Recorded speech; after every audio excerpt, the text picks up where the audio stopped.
Você, corintiano, consegue definir para mim o que é o Matias Rojas?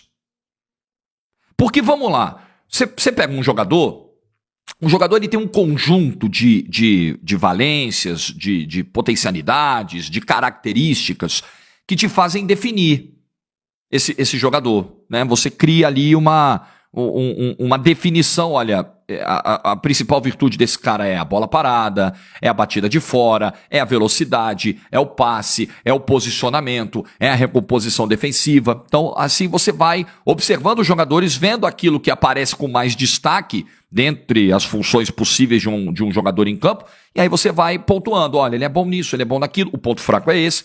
Eu não sei definir o Rojas, eu não sei, eu não consegui até hoje. O Rojas é bom em quê? Eu não sei. Estou falando assim honestamente. Pode ser uma incapacidade minha, né? Pode ser, de não ter conseguido ainda decifrar o jogador. Mas você, corintiano, conseguiu? Eu não. Eu não consegui até hoje. Eu não sei o que é o Rojas. O desempenho do Rojas ontem é constrangedor de novo. Inclusive, o erro que gera o contra-ataque do São Bernardo é dele. E, aliás, o São Bernardo faz um gol de contra-ataque contra-atacando com menos jogadores do que o Corinthians. Não só com menos jogadores em campo, porque já eram 10 de um lado e 11 do outro, mas com menos jogadores na jogada de contra-ataque. E o São Bernardo faz o gol.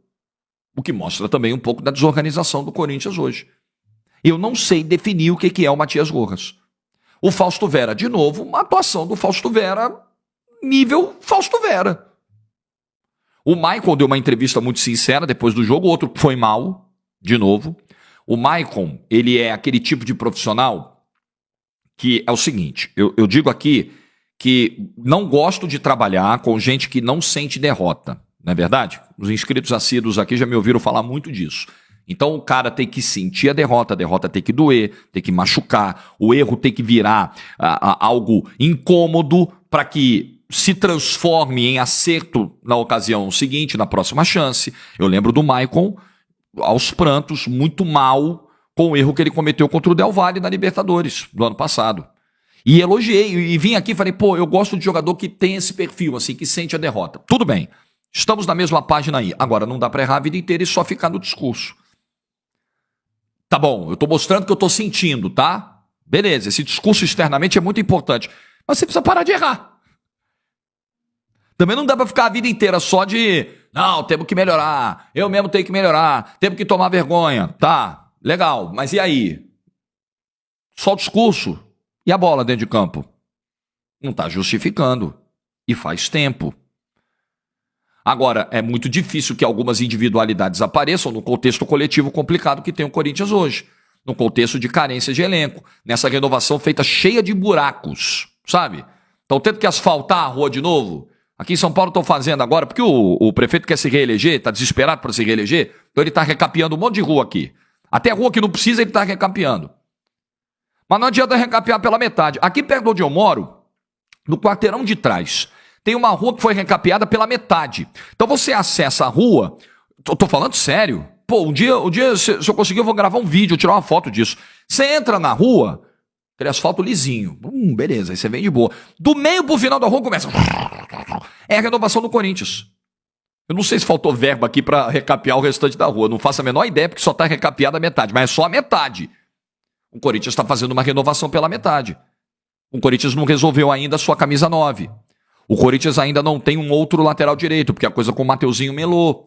O Corinthians ainda precisa resolver, o Tadieres está emperrando lá a questão do Garro, mas precisa de mais gente para o meio campo. O Corinthians precisa ver quais serão os seus pontos para o ano. Tem muita coisa para resolver ainda, gente. Só que o Campeonato Paulista já começou, já foram 3 rodadas e tem um clássico na terça-feira. E o Corinthians não é favorito para o clássico. O Corinthians já enfrentou o São Paulo em Itaquera outras vezes, vindo mal e sustentou o tabu até hoje. Mas isso uma hora acaba. E acho que terça-feira o risco é real, porque o São Paulo começa a temporada melhor do que o Corinthians. São Paulo fez uma exibição exuberante ontem contra a Portuguesa? Não. Inclusive a Portuguesa jogou para empatar o jogo no segundo tempo, para buscar o empate no segundo tempo. Uma postura muito legal da Portuguesa. Não foi um time que foi morrendo de medo pro Morumbi. Ela encarou o São Paulo principalmente no segundo tempo. E o São Paulo fez ali uma administração de placar. Verdade que rodou um pouquinho ontem o time, né? Já na parte final do jogo vieram o Alisson, Pablo Maia, ele foi mexendo um pouco. O Lucas ontem descansou de novo. pensando no clássico. Caleri sai ali no segundo tempo.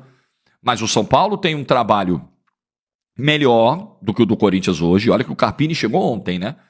Mas ele tem um elenco, uma base que foi mantida, uma base campeã. O Lucas renovou, o Luciano renovou, o Caleri voltou da contusão. Tá aí, tocando. Os reforços estão entrando aos pouquinhos. O Luiz Gustavo já fez o gol dele ontem, o Bobadilha. Ninguém tá chegando com a obrigação de resolver. O Luiz Gustavo não chegou para resolver, o Bobadilha não chegou para resolver, o Ferreirinha não chegou para resolver. Eles chegaram para se integrar num ambiente que já tá aí andando, sabe? Num carro que já deu a partida. O Corinthians não, o Corinthians tá tentando pegar no tranco. Aí ele tem uma parte da rua recapeada, lisinha, bonitinha, outra parte cheia de buraco, é difícil. É muito difícil. É uma diretoria que nesse momento tá, sabe assim, bem-vindo à vida real.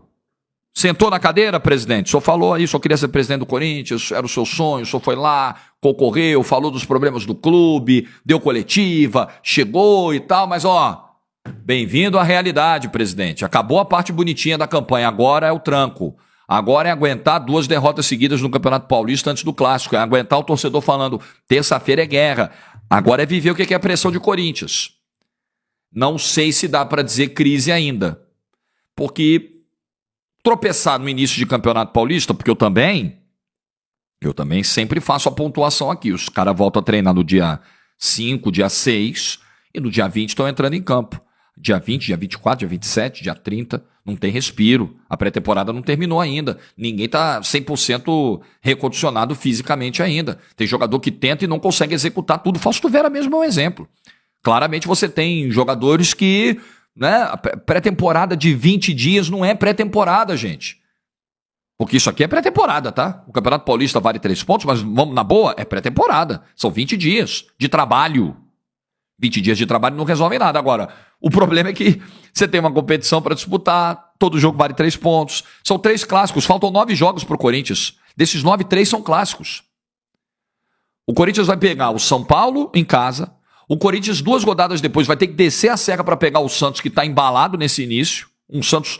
Quem está jogando mais bola hoje, o Santos ou o Corinthians? O São Paulo nem preciso dizer, que está no estágio melhor, não é verdade? O Palmeiras, nem preciso dizer, apesar do sofrimento ali no início do campeonato, é o melhor trabalho que a gente tem no Brasil hoje. Tem tudo para se arrumar agora, para aos poucos encaixar de novo. E o Santos?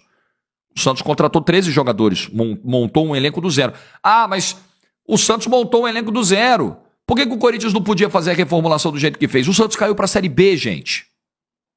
Comparar o Santos com o Corinthians, o Santos caiu para a Série B. O Santos tinha que mandar todo mundo embora mesmo. Caiu e caiu do jeito que caiu. O Corinthians não. E o Santos hoje, no início do ano, nos 2 primeiros jogos do ano, jogou mais futebol que o Corinthians. O Corinthians, em 300 minutos de futebol... 270 mais acréscimos de cada jogo e tal. Ontem, só de acréscimo ontem foram 20. Em 300 minutos, em mais de 300 minutos de futebol, o Corinthians não jogou futebol para vencer em nenhum desses 300 minutos. Nem contra o Guarani dentro de casa. O Guarani foi melhor que o Corinthians. O Guarani mandou bola no travessão. O Guarani finalizou 14 vezes. O Corinthians não foi melhor que o Guarani no jogo que venceu. O Corinthians foi constrangedor contra o Ituano. E foi igualmente constrangedor ontem, com um jogador a mais desde os 13 minutos do primeiro tempo. O Corinthians é incapaz de jogar um futebol competitivo hoje. Pode ser que para terça-feira mude, pode ser que quando o Garro tiver regularizado finalmente isso mude, pode ser que se o Pedro Raul chegar e virar o centroavante, faça um caminhão de gol e as coisas mudem, mas é preciso mudar bastante coisa. Hoje o Corinthians não consegue competir com o Guarani, Ituano e São Bernardo. Imagine contra o São Paulo, imagine contra o Palmeiras, imagine até mesmo contra o Santos, que hoje está na Série B do Campeonato Brasileiro. É grave, é um pouco mais que preocupante e é um passinho antes de virar uma crise. É grave o momento que o Corinthians atravessa em 2024. A boa notícia? Tá cedo, ainda estamos em janeiro. Tem bastante tempo para corrigir, porque é claro que ficar fora do Campeonato Paulista, do mata-mata, será terrível se acontecer. Péssimo, horroroso, lamentável. Mas pior ainda é ter uma Copa do Brasil ruim, é cair cedo numa Copa do Brasil, é brigar de novo contra rebaixamento do Campeonato Brasileiro. Isso sim é muito pior. Então que o Corinthians corra atrás, porque o começo não está nada legal.